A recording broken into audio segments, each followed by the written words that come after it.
جس نے امام حسین کو خط لکھا تھا مولا آئیے،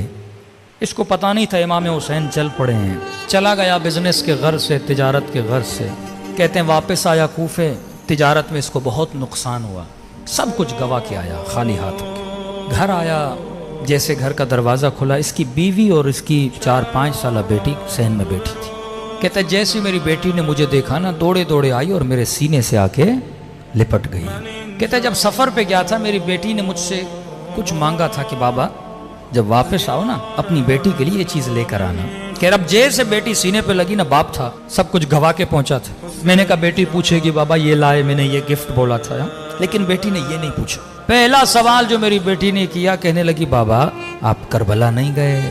کہہ رہا بیوی سے کہا کیا کہہ رہی، کہنے لگی شوہر کچھ کما کے لائے ہو اتنے دنوں سے نہیں تھے، کہا نہیں زوجہ نقصان ہوا بہت، کہا گھر میں کچھ بھی نہیں ہے کھانے کے لیے، کہا بیٹی کیا کہہ رہی ہے، کیا شہر میں اعلان ہوا ہے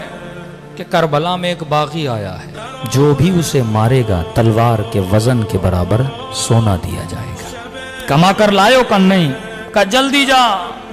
گھوڑا اٹھا جلدی پہنچ دیر نہ کر، پورے کوفے کے لوگ جا رہے ہیں جنگ ہے، اس نے گھوڑا لیا بے دریغ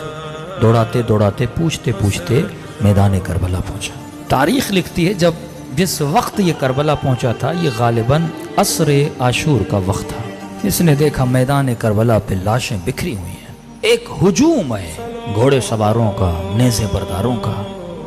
اور اس ہجوم کے بیچ میں ایک شخص تکو تنہا کھڑا ہے، کوئی اسے پتھر مارتا ہے، کوئی اسے تیر مارتا ہے،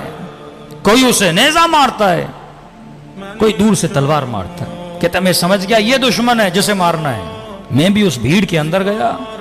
اس ہجوم کے اندر گیا، میں نے کہا میں پیچھے کیوں رہوں، میں نے بھی ایک پتھر اٹھایا اور آگے بڑھ کے اسے مارنا چاہا، کہ جیسے مارنا چاہتا تھا نا اس نے نگاہیں بلند کر کے مجھے دیکھنا شروع کیا، کہتا ہے وہ ہیبت اس کی نگاہوں میں تھی، وجود پہ لرزہ طاری ہو گیا، اب جو چہرہ دیکھا تو نورانی،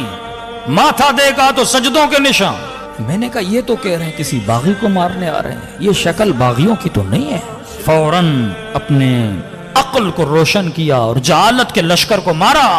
کہ کہیں ایسا نہ ہو غلط آدمی کو مار دو، پہلے پوچھو تو صحیح کون ہے، کہتے آگے بڑھا اور میں نے کہا السلام علیک ایھا الشیخ الکبیر، اے بوڑھے تجھ پر میرا سلام ہو، کہتے جب سلام کیا نا تو گویا اس کے چہرے پہ خوشی کے آثار آ گئے، کبھی سوچا عاشور کے دن 100 مرتبہ مولا کو کیوں سلام کہنے کے لیے بولا گیا، ایک بار سلام کرو، کہ نہیں عاشورہ کے دن میرے بابا حسین کو 100 مرتبہ سلام کرو، کہ مولا زین العابدین اتنے سلام کیوں، کہ کیونکہ عاشورہ کے دن میرا بابا ترس گیا تھا، کوئی سلام کرے میرے بابا کو، کہتے تھے یہ مسلمان نہیں ہے اس کو کیوں سلام کریں، اس نے کہا السلام علیک ایھا الشیخ الکبیر، اے بوڑھے تجھ پر میرا سلام ہو، اس نے کہا وعلیک السلام تجھ پر بھی میرا سلام ہو، میں نے کہا آپ کون ہیں، کہ عجیب ہو بلاتے بھی خود ہو پوچھ بھی خود رہے ہو میں کون ہوں، کہ متعجب ہوا کیا مطلب، کہ تو نے خط نہیں لکھا تھا حسین کو، اب 5 منٹ کے لیے تصور کریں تیرے ہاتھ میں پتھر ہو اور تو کسی کو مارنا چاہے، اسی وقت تجھے پتا چلے یہ تیرا امام زمانہ ہے، کیا گزرے گی انسان پہ، محب تھا عاشق تھا، کہتا ہے بدن پہ لرزہ طاری ہوا، میں نے کہا حسین،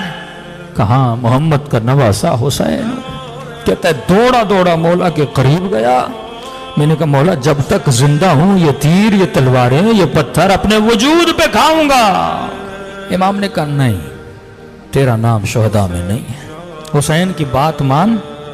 وقت بہت گزر چکا ہے، جتنا جلدی ہو سکے کربلا کی سرزمین سے نکل جا، میں نے کہا مولا اس حال میں اپنے مولا کا حکم دے رہا ہوں نکل جا، تیرا نام شہداء میں نہیں ہے، مولا جلدی کیا ہے، فرمایا ابھی آواز دوں گا، حل من ناصر ینصرنا، جو آواز سنے گا اور نہیں آئے گا جہنمی بنے گا، میں نہیں چاہتا تو یہ آواز سنے، نکل جا کربلا سے، علماء فرماتے پتہ نہیں حسین کیوں اتنا اصرار کر رہے تھے، کہ شاید حسین یہ چاہتے تھے کوفے میں کوئی تو ہو میری زینب کے لیے چادر کا بندوبست کرے، کوئی تو ہو جو میری غربت کا اعلان کرے، کہتا جب حکم دیا نا امام نے روتی ہوئی آنکھوں سے قدم پیچھے کرتا گیا، کہتا تھوڑا دور ہی ہوا تھا پیچھے سے پھر آواز دی ذرا میرے قریب تو آ، کہتا ہے خوشی خوشی دوڑا، شاید حسین نے اذن جہاد دینا ہے، آگے بڑھا مولا، لڑوں، دفاع کروں، جان قربان کروں۔ کہا اس کے لیے نہیں بلایا۔ مولا کیوں بلایا ہے؟ کہا اپنے زخمی بدن اور زخمی انگلیوں سے حسین نے ایک انگوٹھی اتاری، مجھے نہیں پتا میرے مولا کی انگلیوں میں انگوٹھیاں تھی کتنی، ایک انگوٹھی تو ظالم نے انگلی سمیت کاٹ لی تھی، انگوٹھی اتاری اور مجھے دی۔ کہتا میں پریشان ہوں، مولا مجھے کیوں دے رہے؟ کہ دیکھ تو سفر پہ گیا تھا، تیرے گھر میں 4 سالہ بیٹی ہے، اس نے تجھے کہا تھا بابا میرے لیے انگوٹھی لانا، تجھے یاد نہیں تھا، حسین کو یاد ہے۔ اتنی محبت کرتے حسین تیرے بچوں سے۔ فرمایا تو بھی اپنے بچوں سے اتنا عشق نہیں کرتا جتنا حسین کرتے ہیں۔ شمر سینے پر ہے، کہتے شمر اب بھی وقت ہے، اب بھی وقت ہے، میں ضامن ہوں، گلا نہ کاٹ۔ کہتے لہی نے چھری چلائی پر گلا نہیں کٹا۔ پوچھنے لگا حسین گلا کٹ کیوں نہیں رہا؟ کہ یہ وہ جگہ ہے جہاں میرے نانا بوسہ دیا کرتے تھے، چھری نہیں چلے گی۔ دیکھ رہا ہے، کہتے ہیں گودی قتل گا جدال عقل و جہل تھا، وہاں پر بھی حسین بتا رہے ہیں عقل کیا ہے اور جہالت کیا ہے۔ یہاں پر بھی شمر باز نہیں آ رہا، اپنے ہاتھوں سے اپنے لشکر کو قتل کر رہا ہے۔ تبھی میرے چوتھے امام فرماتے ہیں میرے بابا کا گلا آگے سے نہیں کاٹا گیا، پیچھے سے کاٹا گیا۔ سجدہ شکر عطا کر خدا نے حسین جیسا امام دیا جو تیری نسلوں سے پیار کرتا ہے۔ حسین جان حسین جان